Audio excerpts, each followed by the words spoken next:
قاسم ابھی رومیلی حصار میں ہی تھا کہ اسے شہنشاہ قسطنطنیہ کے اقدامات کی خبر ملی تو اس نے مصلح الدین آغا سے اجازت لی اور قسطنطنیہ جانا چاہا، لیکن اس کے دل میں روزی کے ساتھ ہونے والی زیادتی کا دکھ تھا۔ اس نے دل میں فیصلہ کیا کہ وہ قسطنطنیہ روانہ ہونے سے پہلے ایک مرتبہ روزی کی بابت معلومات ضرور حاصل کرے گا تاکہ اس معصوم لڑکی کو مصیبت سے چھٹکارا دلائے۔ یہی سوچ کر وہ سب سے پہلے مچھیروں کی بستی کی طرف روانہ ہوا۔ اب اس کے جسم پر عام شہریوں جیسا لباس تھا اور اس نے سر پر قسطنطنیہ کی مخصوص ٹوپی پہن رکھی تھی۔ وہ رومیلی حصار سے ایک صحت مند گھوڑے سے روانہ ہوا اور مچھیروں کی بستی کے قریب پہنچ کر رک گیا۔ اسے کسی ایسے شخص کی تلاش تھی جو اسے روزی کے بارے میں بتا سکتا۔ اسی اثناء میں اس کی نظر ایک 9-10 سالہ لڑکے پر پڑی اور اس نے اپنے چہرے کو مفلر سے چھپاتے ہوئے اس لڑکے کو آواز دی۔ لڑکا قاسم کے پاس دوڑا چلا آیا۔ قاسم نے اسے پہچان لیا۔ وہ بستی کا ہی ایک بچہ تھا جو قاسم سے اچھی طرح مانوس تھا۔ یہی وجہ تھی کہ قاسم نے اپنا چہرہ چھپائے رکھا اور اس سے پوچھا، بیٹا، تمہارے سردار کی بیٹی کو یونانی سپاہی لے گئے تھے، اس کا کیا ہوا؟ بچے نے انتہائی تعجب سے قاسم کی آنکھوں میں دیکھا اور اسے پہچاننے کی کوشش کی۔ قاسم نے اپنا سوال پھر دہرایا تو بچہ بولا، ہمارے سردار کی بیٹی ٹھیک ٹھاک ہے اور واپس آ چکی ہے، لیکن وہ بے حد غمزدہ ہے۔ قاسم کے دل کو دھچکا لگا، لیکن اس نے خود کو سمجھایا اور بچے کو شاباش دے کر رخصت کر دیا۔ اب قاسم کی اگلی منزل قسطنطنیہ تھی، لیکن وہ سوچ رہا تھا کہ قسطنطنیہ میں داخل کس طرح ہوگا، کیونکہ شہر کے سارے دروازے تو بند تھے اور دروازوں کی کھڑکیاں بے باک کھلی تھیں، لیکن شہر میں داخل ہونے والے ہر شخص کی اچھی طرح چھان بین کی جاتی تھی۔ اور دوسری اہم بات یہ تھی کہ قاسم شہر کی جنوبی سمت میں آبنائے باسفورس کے کنارے پر موجود ہونے کی وجہ سے شہر کے اصل دروازے سے بہت دور تھا۔ یہ دروازہ مغربی ممالک کی جانب کھلتا تھا۔ قاسم کے لیے یہ ضروری تھا کہ یا تو شہر کے بڑے دروازے سینٹ رومانس تک طویل فاصلہ طے کرے یا آبنائے باسفورس کی شاخ گولڈن ہارن کو کشتی کے ذریعے عبور کر کے پرلی طرف شہر کی بندرگاہ پر اتر جائے۔ قاسم نے بندرگاہ کی جانب سے شہر میں داخل ہونے کا فیصلہ کیا۔ فی الحقیقت گولڈن ہارن میں لڑکی اس آہنی زنجیر کا جائزہ لینے کے ساتھ ساتھ برج غلاتہ کو اچھی طرح دیکھنا چاہتا تھا۔ اس طرف آتے ہوئے قاسم کو پہچان لیے جانے کا ڈر بھی تھا، کیونکہ برج غلاتہ یونانی سپاہیوں کے قبضے میں تھا اور ان سپاہیوں میں سے چند ایک نے قاسم کو دیکھ رکھا تھا۔ لیکن قاسم نے اسی جانب سے شہر میں داخل ہونا ضروری سمجھا۔ گولڈن ہارن کے اس کنارے پر جہاں اس وقت قاسم پہنچنے والا تھا، یونانی سپاہیوں کا ایک مستقل کیمپ بھی لگا رہتا تھا۔ یہی وہ جگہ تھی جہاں سے مقرون نے 400 سواروں کا لشکر لیا تھا، لیکن قاسم تو اس راستے پر جا رہا تھا جو عام لوگوں کے استعمال کا راستہ تھا۔ اسی راستے سے بعض ممالک کا سامان اور بہت سے قافلے قسطنطنیہ کی طرف جایا کرتے تھے۔ شہر کے دروازے بند ہونے کی وجہ سے اگرچہ اس شاہراہ پر عام مسافروں کی آمد و رفت تو کم تھی، لیکن بڑی بڑی بیل گاڑیوں پر بہت زیادہ سامان رسد لے جایا جا رہا تھا۔ یہ وہ سامان تھا جو آبنائے باسفورس کی مختلف گودیوں پر اتارا اور ساحل کے راستے شہر میں جمع کیا جاتا تھا۔ قاسم نے سامان سے لدی بیل گاڑیوں کو دیکھا تو سوچا، قیصر قسطنطنیہ کے محاصرے کے لیے بے پناہ تیاریاں کر رہا ہے۔ وہ شہر میں اتنا سامان رسد اکٹھا کر رہا ہے کہ شاید کئی ماہ تک بے فکری کے ساتھ محصور رہ سکے۔ گولڈن ہارن در حقیقت اس عظیم شہر کی بندرگاہ تھی، جہاں بحر اسود اور بحر مارمورا سے آنے والا تمام ساز و سامان اور مسافر اترتے تھے۔ آبنائے باسفورس کے ساحل پر اور بھی بہت سی گودیاں تھیں جنہیں چھوٹی چھوٹی بندرگاہیں کہا جا سکتا ہے۔ اگر سلطان محمد خان کا رومیلی حصار کامیابی کے ساتھ تعمیر کر لیا جاتا تو آبنائے باسفورس کی پوری ایک سمت یعنی بحر اسود سے آبنائے میں داخل ہونے والا راستہ عیسائی جہازوں کے لیے بند ہو سکتا تھا۔ اگرچہ قیصر کے پاس آبنائے میں داخل ہونے کے لیے سمندر کی طرف سے ابھی بحر مارمورا کا راستہ کھلا تھا، در دانیال بھی اسی جانب تھا۔ چنانچہ اب بھی مغربی یورپ کے جہاز اسی راستے سے آبنائے میں داخل ہو کر گولڈن ہارن میں داخل ہو سکتے تھے۔ رومیلی حصار تو گولڈن ہارن سے 5 میل بحر اسود کی جانب دور تھا، لیکن یہ بھی ایک بہت بڑی بات تھی کہ آبنائے میں داخل ہونے کے لیے بحر اسود کا راستہ بند کر دیا جائے۔ قاسم اپنے گھوڑے پر سوار گولڈن ہارن کے ساحل پر آ پہنچا۔ اب اس کے سامنے خلیج گولڈن ہارن کا پانی تھا اور خلیج کے پار شہر قسطنطنیہ کی فصیل اور بندرگاہ کا دروازہ تھا۔ قاسم عام شاہراہ کے ذریعے یہاں آیا تھا، اس لیے وہ شہر کے دروازے کے سامنے آ پہنچا۔ یہ جگہ بہت بارونق تھی۔ تحد نگاہ قسطنطنیہ کے لیے رسد کا سامان بیل گاڑیوں سے اترا پڑا تھا۔ سامنے گولڈن ہارن کے پاس شہر کا دروازہ محض رسمی طور پر بند تھا، جبکہ فی الحقیقت اس کا ایک کواڑ کھلا تھا۔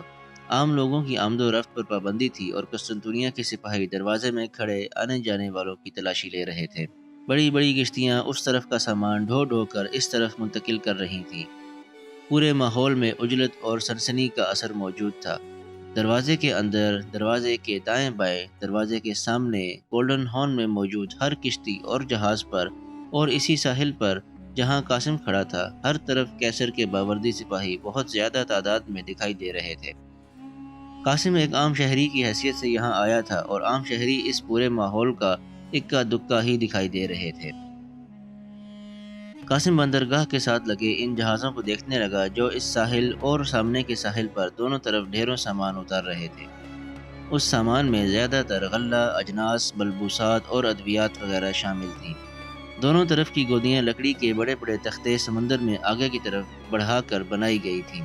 یہ تختے بے حد موٹے اور مضبوط تھے، جن کے ساتھ گولڈن ہارن میں چلنے والے جہاز اور کشتیاں آ کر لگتے اور یوں سمندر کا سامان خشکی پر اتار لیا جاتا۔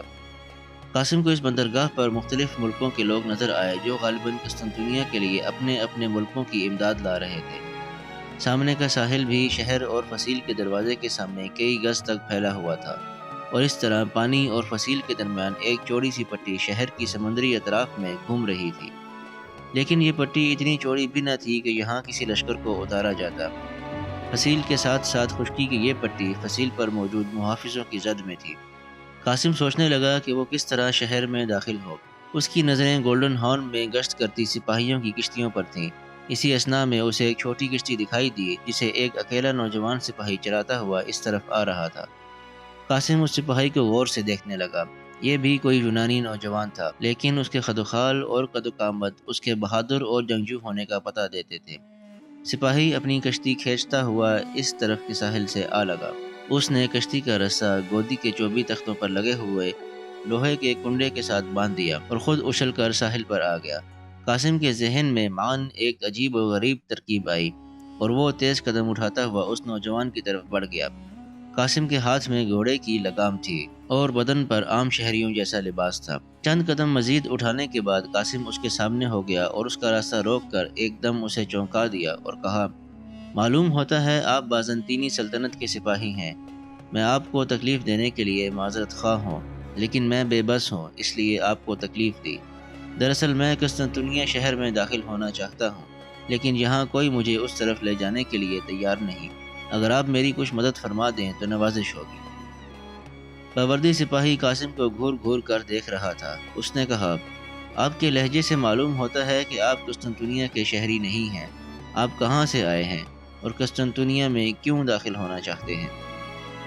سپاہی کا انداز تخاطب مہذب تھا۔ قاسم نے سوچا کہ یا تو وہ کسی بڑے خاندان کا چشم و چراغ ہے، یا اس کے ہاتھ میں قیمتی گھوڑے کی لگام دیکھ کر اسے کوئی امیر اور مہذب شخص سمجھتا ہے۔ قاسم نے مسکراتے ہوئے جواب دیا، جی ہاں، میں بوسنیا سے آیا ہوں۔ میں قسطنطنیہ میں ایک شخص کے سوا کسی اور کو نہیں جانتا، اور مجھے نہیں معلوم کہ وہ شخص مجھے کہاں ملے گا۔ میں نے سنا ہے کہ قسطنطنیہ پر مسلمانوں کا حملہ ہونے والا ہے، اور میں قسطنطنیہ کی فوج میں ایک رضاکار کی حیثیت سے شامل ہونے کے لیے آیا ہوں۔ قاسم نے کوئی نئی بات نہ کی تھی۔ پوری عیسائی دنیا کے بہترین رضاکار اپنے مرکز ملت قسطنطنیہ کو بچانے کے لیے کیسر کی فوج میں شامل ہونے کے لیے آ رہے تھے۔ بعض رضاکار اپنے اپنے طور پر اور بعض اپنی حکومتوں کے جھنڈے تلے جتھوں اور دستوں کی شکل میں شریک ہو رہے تھے۔ بوسنیا سے ابھی تک کوئی دستہ شامل نہ ہوا تھا۔ قاسم کا جذبہ دیکھ کر قسطنطنیہ کے سپاہی کی آنکھوں میں تحسین کے جذبات امڑ آئے۔ کچھ اثر قاسم کے بات کرنے کے انداز کا بھی تھا۔ قاسم نے انتہائی سادہ اور سیدھے لہجے میں اپنا مدعا بیان کر دیا تھا۔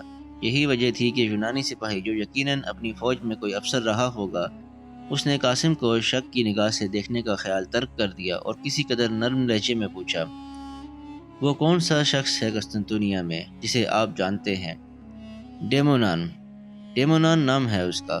وہ 8 سال پہلے ایک مرتبہ بوسنیا آیا تھا تو میری اس سے شناسائی ہوئی تھی۔ قاسم نے جواب دیا اور یونانی سپاہی حیرت سے اچھل کھڑا ہوا۔ ڈیمونان؟ ارے یہ تو آیا صوفیہ کے بطریق ہیں، قسطنطنیہ کے دی ہولی آرتھوڈاکس چرچ آیا صوفیہ کے بطریق۔ سپاہی نے استعجاب سے بھرپور لہجے میں کہا، اور پھر قاسم کا ہاتھ پکڑ کر کسی قدر احترام کے ساتھ کہنے لگا، آپ تو بہت بڑے آدمی کے مہمان ہیں، آئیے میرے ساتھ، مجھے یہاں تھوڑی دیر کا کام ہے، یہاں سے فارغ ہو کر میں واپس جاؤں گا تو آپ کو اپنی کشتی میں ساتھ لے کر جاؤں گا۔ قاسم کو اور کیا چاہیے تھا، یہی کہ وہ کسی محفوظ طریقے سے قسطنطنیہ میں داخل ہو جائے۔ اس کی ترکیب کارگر رہی، لیکن اس نے کہا، تو پھر یہ گھوڑا جو میں اپنے ساتھ عیسائی فوج کے لیے لایا ہوں، اس کا کیا ہوگا؟ یونانی سپاہی نے تحسین آمیز نظروں سے گھوڑے کی جانب دیکھا اور کہنے لگا، یہ گھوڑا ہم بندرگاہ کے استبل میں باندھ دیتے ہیں، مال بردار جہاز کے ذریعے پرلے ساحل پر چلا جائے گا، کل تک ہم اسے وصول کر لیں گے۔ قاسم یونانی سپاہی کے ساتھ اس کا کام نمٹنے کے بعد اس کی کشتی میں سوار ہو کر شہر کی جانب چل دیا۔ راستے میں قاسم نے سپاہی سے سوال کیا، اگر آپ برا نہ مانیں تو میں آپ کا نام پوچھنا چاہوں گا، کم از کم اپنے محسن کا نام تو معلوم ہو۔ ارے آپ کا نام پوچھنا میں بھی تو بھول گیا ہوں، ہاں میرا نام کلاڈیوس ہے، اب آپ اپنا نام بھی بتا دیجئے۔ قاسم کو اسی سوال کی توقع تھی، اس نے کلاڈیوس کو اپنا فرضی نام بتایا، مورگن، مورگن نام ہے میرا، دور پار سے بوسنیا کے شاہی خاندان کا رشتہ دار ہوں، وہ شاہی خاندان جسے مسلمانوں کے سلطان نے تباہ و برباد کر دیا تھا۔ قاسم نے نام کے علاوہ اپنا باقی تعارف حقیقی کروا دیا، وہ بوسنیا کی شہزادی حمیرہ کا خاوند تھا، اور اس لحاظ سے وہ شاہی خاندان کا دور پار کا رشتہ دار تو تھا ہی۔ قاسم کا تعارف سن کر سپاہی مرعوب ہو گیا، اور اس نے بات آگے بڑھانے کے لیے رسمی طور پر کہا، ہمارے ساتھ ایک بہت پرانا سپاہی ہے جو بوسنیا کا رہنے والا ہے، وہ پہلے ہنگری کی فوج میں تھا، پھر اس نے مذہب تبدیل کر لیا اور رومی کلیسا کو چھوڑ کر ہمارے کلیسا کے ساتھ شامل ہو گیا۔ ہنگری کی فوج میں وہ مشہور سالار ہونیاڈے کے پرچم تلے بھی رہا ہے۔ میں آپ کو یہ اس لیے بتا رہا ہوں کہ آپ بھی بوسنیا کے رہنے والے ہیں، اور ہمارا ساتھی رومیل بھی بوسنیا کا رہنے والا ہے۔ آپ کا اپنے ایک ہم وطن سپاہی کو دیکھ کر بہت دل بہل جائے گا۔ قاسم کو رومیل نامی کسی بوسنائی سپاہی کے ساتھ کوئی دلچسپی نہ تھی، وہ تو کسی اور ہی مقصد سے قسطنطنیہ جا رہا تھا، لیکن اس نے کلاڈیوس کی بات کا بھرم رکھنے کے لیے کہا، ہاں ہاں یہ تو بہت اچھا ہوا، اپنے ایک ہم وطن کو دیکھ کر مجھے بہت خوشی ہوگی، لیکن وہ ہے کہاں، اسے ہم کہاں ملیں گے؟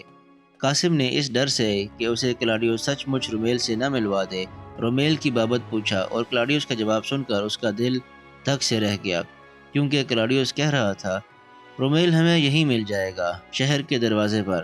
آج کل تمام تجربہ کار سپاہی خطرہ جھیلنے کی تیاریوں میں ہیں، یہ آپ دیکھ رہے ہیں نا، یہ ہر طرف آپ کو نظر آ رہے ہیں۔ قاسم سوچنے لگا، یہ ایک اور مصیبت گلے آ پڑی، وہ کسی رومیل سے نہیں ملنا چاہتا تھا، اور پھر اس نے خود کو بوسنائی ظاہر کر کے اور بھی مسئلہ کھڑا کر دیا تھا، کیونکہ رومیل سچ مچ بوسنائی تھا، اور عین ممکن تھا کہ وہ الٹے سیدھے سوالات کر کے قاسم کا پول کھول دیتا۔ اس پریشانی کو لیے قاسم شہر کے سامنے جا اترا، یہ بندرگاہ کا سب سے بڑا حصہ تھا۔ کلاڈیوس کی کشتی کنارے لگی اور اس نے قاسم کو اپنے ساتھ آنے کا اشارہ کیا، اس کا رخ شہر کے دروازے کی جانب ہی تھا، جس کے سامنے آنے جانے والوں کی بھیڑ لگی تھی۔ یہ دروازہ گولڈن ہارن میں کھلتا تھا، اسی لیے یہاں زیادہ تر ملاح دکھائی دیا کرتے تھے، لیکن آج تو سپاہیوں کی تعداد ملاحوں اور کشتی رانوں سے زیادہ تھی۔ سلطان کے اعلان جنگ نے قسطنطنیہ کی شہری زندگی کو بری طرح متاثر کیا تھا، اور قصر شاہی کو اندر سے ہلا کر رکھ دیا تھا۔ اگر آپ کو یہ ویڈیو پسند آئی ہو تو اس کو لائک کیجئے، شیئر کیجئے، چینل کو سبسکرائب کیجئے اور بیل آئیکن کو پریس کر دیجئے تاکہ آئندہ آنے والی تمام ویڈیوز آپ کو باقاعدگی سے مل سکیں۔